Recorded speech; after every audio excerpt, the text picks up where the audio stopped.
abantu mwari munkumbuye mumbwire, abantu mushaka ko nsubira mu biganiro mumbwire, abantu mushaka ko nkomeza filime mumbwire. Ibi bintu narabivuze. Uwa mbere yaciye kuri TikTok, uwundi aca ariko abenshi niho bahera bikarangira nyine abantu bafasha amanimero, simbizi niba muyatanga, ariko nigize kujya mu kiganiro kwa Sabe ndabivuga, mbivugaho ko ngiye nta muntu nsaba amafaranga. Ikintu cyanteye umujinya ariko kikanansetsa, ufashe amafaranga wowe uyahaye umuntu, uwo muntu ntajye kwitaba ngo muvugana kuri chat gusa. Ikindi urapfa kohereza amafaranga uko ubonye gute, ko muzabibona mu bice bigiye kuza bya filime yacu, muzagenda mubibona ko abantu biyongereye. Ntago bisobanuye ko ama message yanyu mba nayaciye amazi, nukuri wapi pe. Nta kazi kanyu menya muba mutanakunda ubuzima bwanyu. Nk'umuntu akuragiye ngo ugende ujya aho hantu ukahajya wenda ukahagirira ikibazo, uba wumva bimeze bite? Mujye mugira impungenge. Niba njya kwa Sabe murabiza kurikirwa n'abantu benshi. Kwa Sabe ntago ari ahantu najya kuvugira ibintu ngo nze niyorobeka ngo nigire gutya, wapi. Mu cyumweru gitaha nko kwa mbere nangire na regime. Rero abantu mwifuza ko tujyana muri urwo rugamba rutoroshye rw'imibiri yacu, nibonye ndi kubyuka hafi saa moya, ikindi nikanze. Ubwo icya mbere nicyo ngicyo cyumvikanye cy'amafaranga. Ngiye nta muntu usaba amafaranga, ngiye nkoresha Instagram, nkakoresha na WhatsApp na mobile.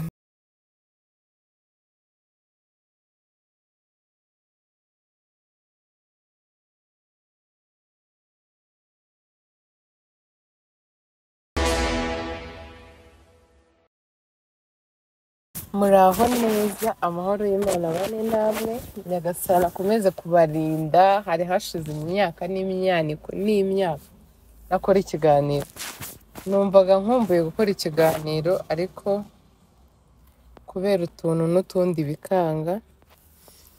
Hari n'abantu rero mwari mukumbuye ko nkora ikiganiro, abantu mumbonye mwari mubikumbuye,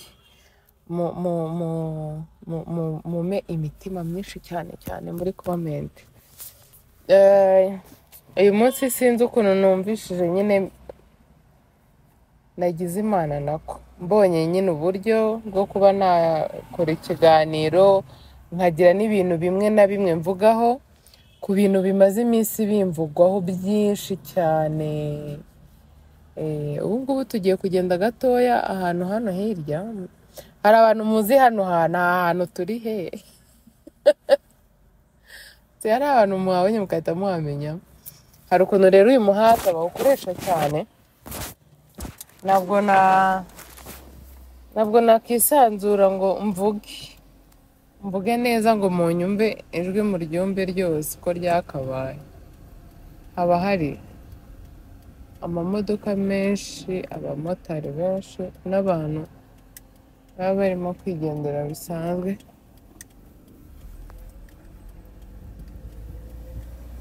Mu by'ukuri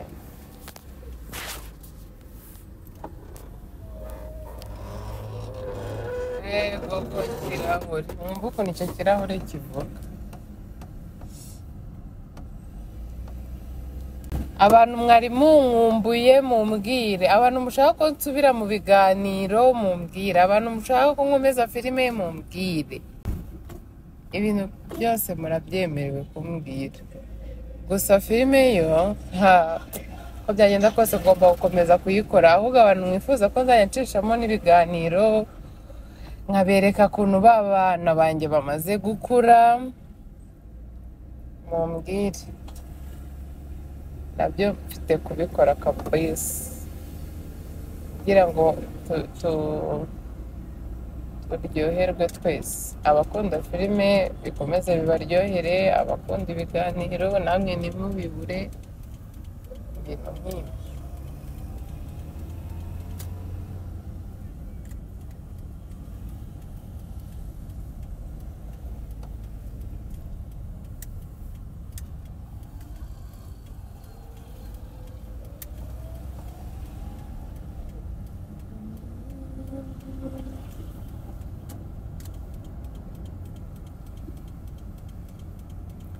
twageze ahantu tugiye gukorera sasa gapfa nkugusha nkugusha yada byatumye ntinda kugura imodoka nabyo birimo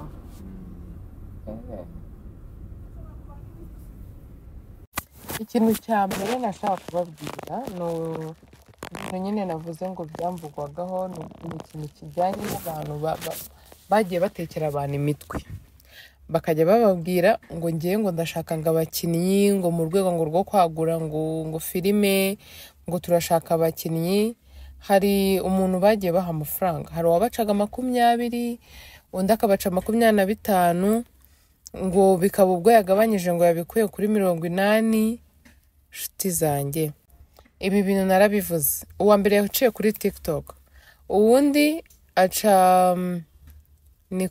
ariko abenshi niho bahera bikarangira nyine abantu bafasha amanimero simbizi niba muyatanga ariko nigize kujya mu kiganiro kwa Sabe ndabivuga mbivugaho ko ngiye nta muntu nsaba amafaranga ngiyewe mbaye nshaka kuvuga ngo ngiye gukora filime natabana amafaranga ubwo nabarangira ahantu runaka wenda naba nateguye kuko mu gukora ubusanga abantu bakorera mu rugo rero ntago wajya kwakira abantu benshi baje tuvuga urugero ngo baje kwiyandikisha ngo abo bantu bose baze mu rugo ntago ariko bimeze ngiyewe mbaye ndubikora navuga wenda urugero ngiye nko muri mezo hara muri mezo de jeune Kimisagara urugero ndahari uyu munsi uyu n'uyu twashyizeho amatangazo ndaba mari kuza wenda ngo tukwakire uriyandikisha ku mafaranga ya nayo nabikora najya no kubitangazamakuru muzi bizima nkababwira ariko mu gihe ibyo bintu mutarabimbonaho ibindi byose mubona ni ibya fake hari abiyita ngo naba manager banjye kuko ni abagabo babikora bakashyira amafaranga ku mazina y'abagabo hari uwitwa ngo nimba ari Jeannette boherezaho amafaranga hari uwitwa Dani boherezaho amafaranga ubwo hazavuka n'abandi cyangwa se hari n'abandi ntazi ariko abo bantu muhereza amafaranga ntabwo ari ngiyewe si ngiyewe nta manager ngira ntabwo nta hari inshuro ya mbere nabibonye narabivuze kwa Sabe nko nari mbibabwiye indi shuro twongera kubibona ndi kumwe na Jaso kuko wakoresha TikTok yahise abibona dufata video mbivugaho n'ubu mbivuzeho nigize no gupostinga kuri no YouTube channel yanjye yuko umuntu uri kubaka amafaranga njye ntamuzi ntazi iyo biva niyo bijya noneho ikintu cyane umujinya ariko kikanansetsa ufasha amafaranga wowe uyahaye umuntu uwo muntu ntajye kwitaba ngo muvugana kuri chat gusa ikindi urapfa kohereza amafaranga ukubonye gute nturi kurebana gutya amaso ku maso urebe uyu muntu ni ketchup ndimo ndahereza aya mafaranga ngewe turi amaso ku maso ukayama nyine ubwo naba nzi ko icyo yamereye ngomba kugikora ariko mujye mugira impungenge mu buzima bwanyu uvuge ngo kino gihumbi ngiye gutanga ndabizi neza ko iki gihumbi ari Claude w'inshuti yanjye njye kugiha cyangwa n'umuntu wamwibye telefone uri kuzana imitwe kuko baranabikora tureke no kuba star no ku bantu basanzwe bibera mu buzima busanzwe ushaka gusanga nk'umuntu yakwiyitiriye cyangwa yibye telefone yawe arimo arayikoresha ari guhamagara inshuti zawe akazandikira ibimesaje ibyo bintu murabizi ko bibaho mujye mugira amakenga mu bintu byose noneho ku mafaranga aho mujye muyagira inshuro 1000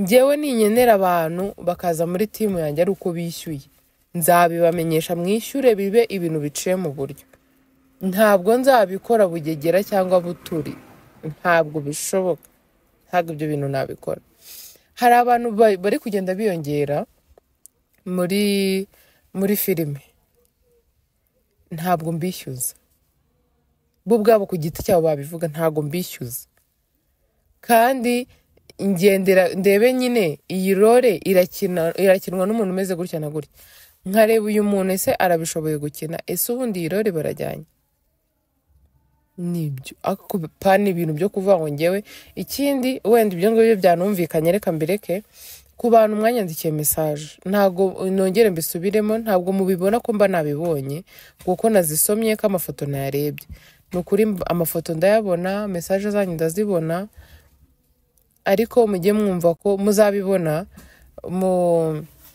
mu bice bigiye kuza bya filime yacu, muzagenda mubibona ko abantu biyongereye. Ntago bisobanuye ko ama message yanyu mba nayaciye amazi, nukuri wapi pe. Mumbabarira ahubwo kuko hari igihe mbibona simete nsubiza, cyangwa zikaba nyinshi nkabanza nkareba kugira mbone ko abantu ndi babone, wenda nkagenda nsubiza haciyeho iminsi, cyangwa ugasanga nk'ububonye ikiganiro ntaranagusubiza. Mujye munyumva, sibyo? Mujye munyumva. Ndabakunda ndanabubaha, kubera ko nimba ufashe umwanya ukareba ikiganiro cyanjye, ukareba ibikorwa byanjye byose, untankunda waranankunze na mbere hose ngiye ntaragira YouTube channel, ariko ahantu hose ngiye ukanshyigikira, ibyo bintu mbiha agaciro.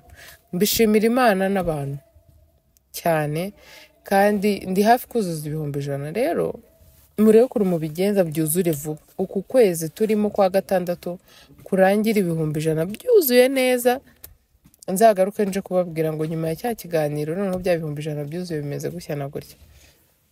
Uyu munsi rero nta bintu byinshi cyane navuga ngo mfite ngo byo kuvugaho cyangwa ibintu bidasanzwe. Nkuko nabibabwiye, nari nkumbuye gukora ikiganiro kimeze gutya ndi njyenyine.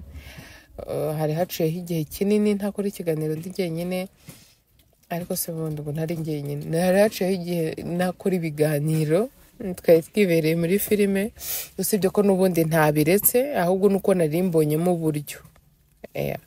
Ikindi ubwo icyambere nicyo ngicyo cyumvikanye cy'amafaranga. Ngiye nta muntu usaba amafaranga na TikTok nkoresha. Ejo hari umuntu twaturi kumwe ari kuvuga ngo ni TikTok, sibyo gapfa? Ngo ni TikTok. Ntago nkoresha TikTok, urukumva? Ntago nyikoresha. Ngiye nkoresha Instagram, nkakoresha na WhatsApp na mobile money. Ariko icyiza kiriho, iyi nimero mubona kuri YouTube niyo yanjye. Iyo nimero ni iyanjye. Nuyihamagara nka kwitabara igihe nyine uzanabyumva, nimba uri umufana wanjye ijwi ryanjye ko biri kose nyine uhita ubyumva pe ko ari njyewe. Sinkoresha TikTok mwabyumvishije. Ikindi kuri Instagram yanjye nta nubwo mba na postinzeho ku ibyo bintu bikeneye, mbaye mbakeneye abo bantu wenda menyesheje kuri Instagram mwabibona. Nukuri ibyo bintu namwe mwabantu mwe munyiyitirira muranzi. Nshobora kuba mura namwe, nshobora kuba ikintu nanjye kubabwa nkagisimbuka. Umuntu umwe muri aba bari kubarya amafaranga yabwiye umuntu ngo bahurire ngo hariya ngo kwa Mutwe, ngo ahantu ngo tujya dukinira, ngo niho turi buze guhurira bipanze akazi. Umuntu umwe w'umusore ajyayo, asanga hari umuntu mu bo dukinana, aramubwira ati rega abo ni abantu bamwiyitirira, kandi neri yakoze ibiganiro bishoboka ababwira ko atari we.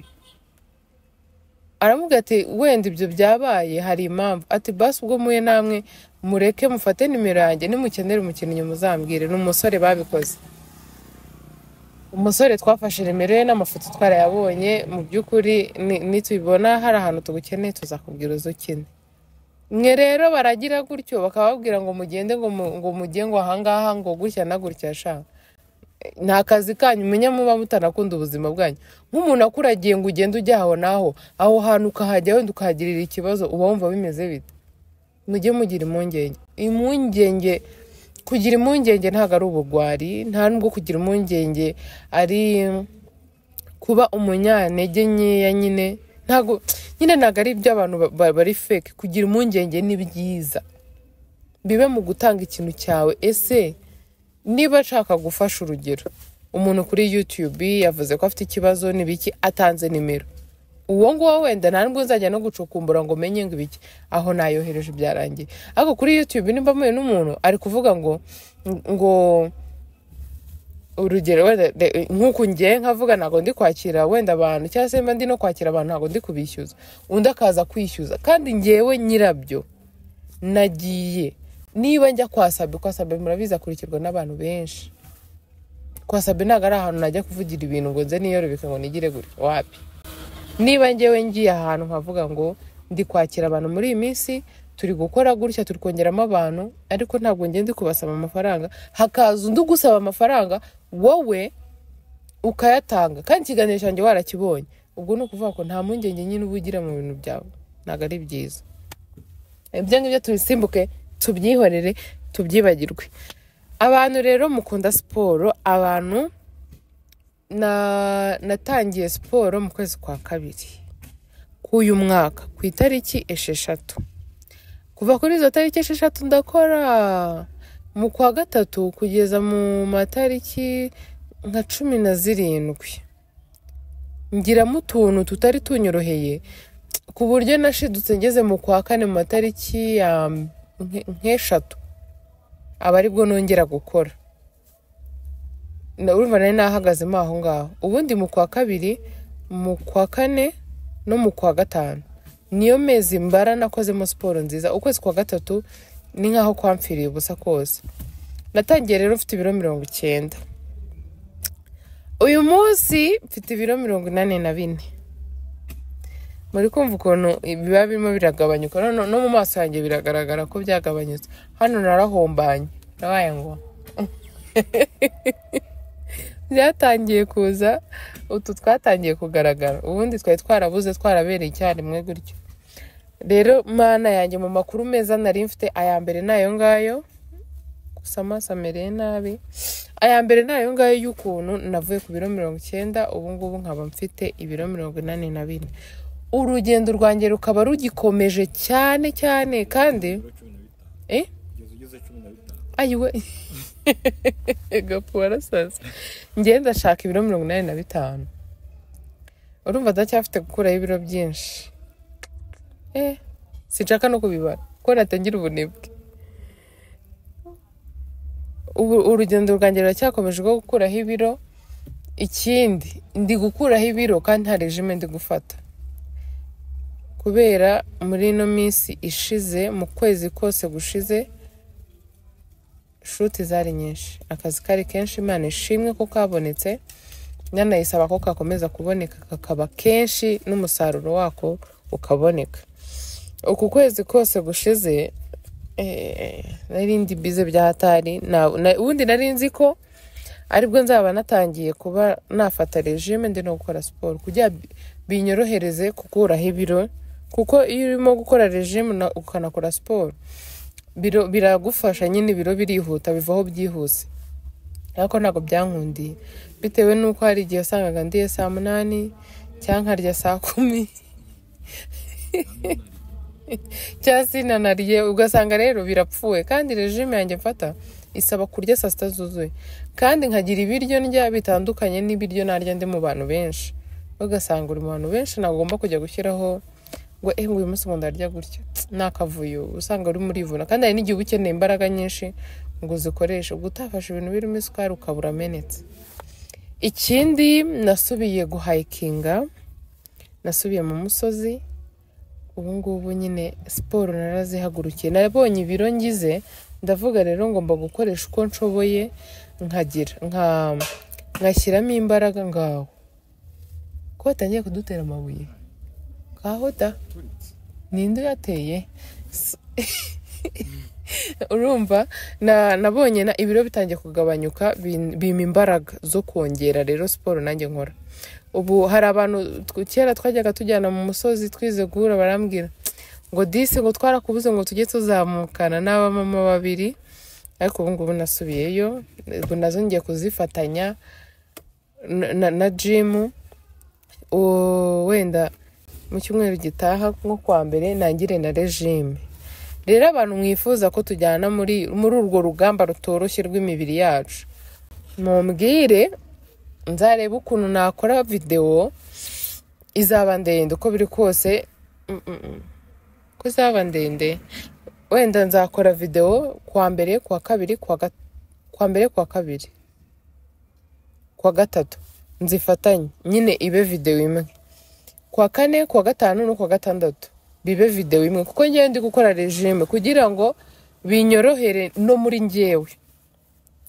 Iyo minsi mbabwiye kuva kwa mbere kuza kwa gatandatu nubahiriza regime. Ku cyumweru ndayica pe. Niba ari fanta ndayinywa, niba ari ibiryo birimo amavuta ndabirya, nimba ari special ndayirya nyine mfata ibindi bintu bisanzwe ubwo ngubwo kwa mbere nkatanongera ngatangira. Ubwo rero abantu muri bubikunde mumbwire nzabasangize kuri siporo ndi gukora muri iyi minsi ukuntu zimeze, kuko ntago akenshi ziri guhinduka. Ubwo nafatamo n'ubundi kwa mbere kwa kabiri no kwa gatatu siporo z'iyo minsi n'ibiryo by'iyo minsi nkabikora muri video imwe. Ishobora kuba nk'isaha n'igice, ariko ku bantu twaba turi kumwe muri iyo gahunda ndibaza itabarambira, noneho n'iyindi nkayikora gutyo. Ni mubikunda n'ukuri muri benshi ibyo bintu ndaza kubikoraho, iyo video nzayibahe kuko nigeze kubivuga ko nzanyikora nyine imwe mbona biragoye, ariko gutyo ubwo byapfa kunyorohera. Ikindi sobone ikihera umva ikintu cya mbere nashaka kubasangiza nuko ukuntu nananutse, ukuntu hari igihe mbyuka numva nashaka kujya muri siporo nk'uyu munsi.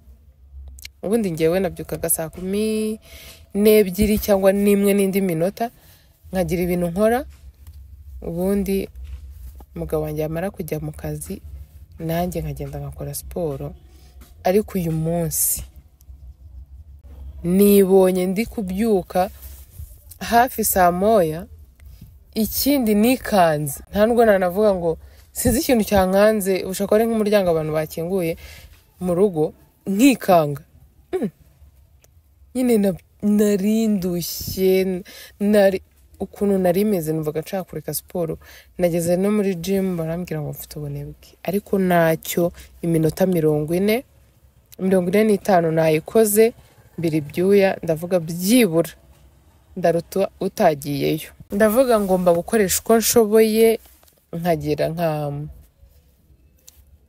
nkajya gukora siporo ngenda natinze, gusa nyine nakoze iyo minota bicamo. Ubu rero nshaka gushimira buri muntu wese ureba ibikorwa byanjye, buri muntu wese duhura mu muhanda akambwira ko nkunda, buri muntu wese unyandikira message. Mana ndabashimira cyane abantu mwanyohererezaga amafaranga ababebe banjye bakiri batoya, mbashimira buri munsi. Sorry sinjya mbibagirwa, nzirikana ineza mwangiriye, kuko nimba nyine utekereje ati yo umuntu ufite abana 3 bose mfite 4, ariko impamvu nkoze kuvuga 3 nuko 3 bo ibyo bakeneye ubu babikenerera icyarimwe. Abana 3 bakeneye amata icyarimwe, abana 3 bimeze gutya na gutya, abana nyine umuntu agatekereza ibyo bintu. Ntimuziranye, nta n'ikintu mupfana nuko kwikundira gusa akumva ko hari ikintu agomba gukora. Nukuri Imana ijye ibaha umugisha, Imana ijye ihaza ibyifuzo byanyu, kuko namwe mwaba mwarananejeje imitima y'abantu benshi. Kuko si njyewe gusa byakorewe, hari n'abandi byakorewe bikinakorerwa. Kuri iyi si hariho abantu beza cyane cyane, hakabaho wenda n'abandi babi cyane. Simbizi, wenda sindahura namwe babi cyane, ariko abantu bajya bavuga ko byose bibaho kandi bigomba no kubaho, kuko ntago byakunda twaba se turi mu ijuru ko abantu bose baba beza. Gusa ababi nanjye ndabazi, ntago nganye gutya ntarahura n'ikintu kibi, ariko nukuri mwebwe beza mutuma twibagirwa ko abantu babi babaho, mutuma nyine tukunda ubuzima. Rero nimba wowe uri kureba ikiganiro cyanjye wumva hari ikintu ushobora kuba wakorera umuntu, cyaba gitoya cyangwa kinini, nako cyaba gito ntukagisuzugure, kubera ko icyo wowe uri kwita ko ari gitoya hari igihe ugishyikiriza uwo wageneye kukigezaho ugasanga ni ikintu kinini cyane yashakaga, yari amaze imyaka myinshi yifuza kugeraho, yahoraga asengera ko Imana yamushoboza akaba yakibona. Gufasha ni byiza, kuko hari igihe ugeramo ukabona ibintu biri kukubaho ukava ko nakora ibintu biza gute, ugasanga ni bya bintu byiza nawe wagiye ukorera abandi biba bije. Rero ntabwo nzi amagambo nababwira kugira mwumve uburyo mbiha agaciro kugeza kuri uyu munota. Mbiha agaciro cyane cyane, kuko ubu ndi no mu bamama baryohewe. Abana banjye barakuze, basigaye bahamagara mama, baragenda. umva ariko sha bararwana n'ibinkundira muri iyi minsi wenda bitarenze ryarira kwa gatandatu cyangwa kwa gatanu kwa gatanu niba ntabeshye Imana ishoboza nzabaha video mbereke ukuntu noneho bari kungana niba datinya agaposho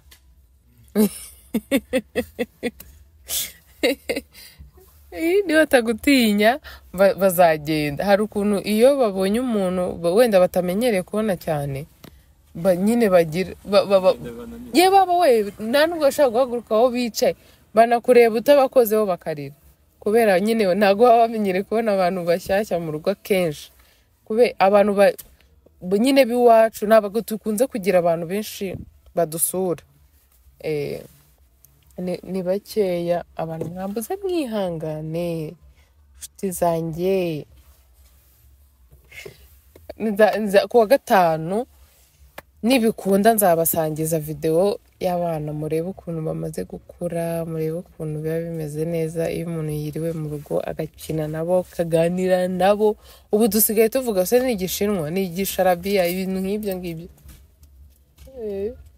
mwanze ntabwo nari namubonye kuva kare nuko nguko rero turi kugana ku musozo w'ikiganiro mumbwire ni ikihe kintu mubona mwifuza ko nakosora muri filime yanjye mumbwire ibintu mwifuza ko nabakoreraho wenda nk'ubu filime niba isohotse kwa mbere kwa kabiri kwa gatatu wenda iyindi minsi nyine ntabwo ari byo minsi isohoka nuko ari rwo rugero mumbwire ngo muri iyi minsi filime bitasohotse wagiye uduha kuri ibi n'ibi sibyo muze kunyandikira muri comment ndaza kujyamo zose nzisome nzirebe ndebe ikintu ngomba kuzajya nkora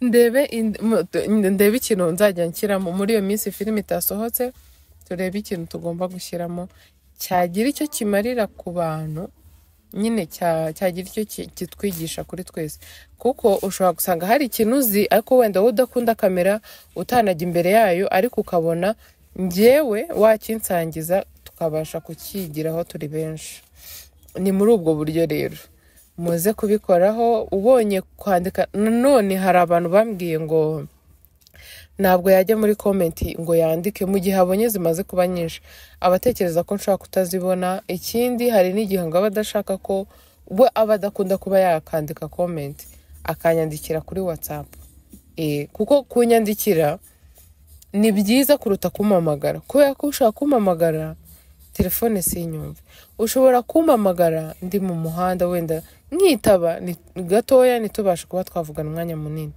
ugasanga uyise uba bize nawe nyuma cyangwa nanjye mbaye bize ushobora guhamagara ntago hari n'igihe iyo uhamagaye umuntu wumva utamubwiye neza nk'uko wifuzaga kumubwira ariko wenda ukaba wakandika message wenda ikagenda iza ari ibice nibe ndende icyarimwe ikaza ibice bigafasha ubwo buryo bwose rero wabukoresha Imana rero ibamera umugisha mw'abantu mwe rero reka mbashimire cyane Imana ibamera umugisha Imana yorohereze abantu barwaye Imana yorohereze ababyeyi Imana yorohereze buri umwe wari we wese mu bibazo ari gucamo kandi ndabifuriza ibyiza nta kintu kibi kibaho kitarangira nta na kimwe pe no mu kintu icyo ari cyo cyose waba urimo kikugoye gishobora kuba atari no kugira ngo ubone amafaranga ari ibintu tugomba gutekerezaho cyangwa kwakira iki Imana iguha imbaraga igushoboze muri ibyo byose ndabakunda rero Imana ibamera umugisha tutazidi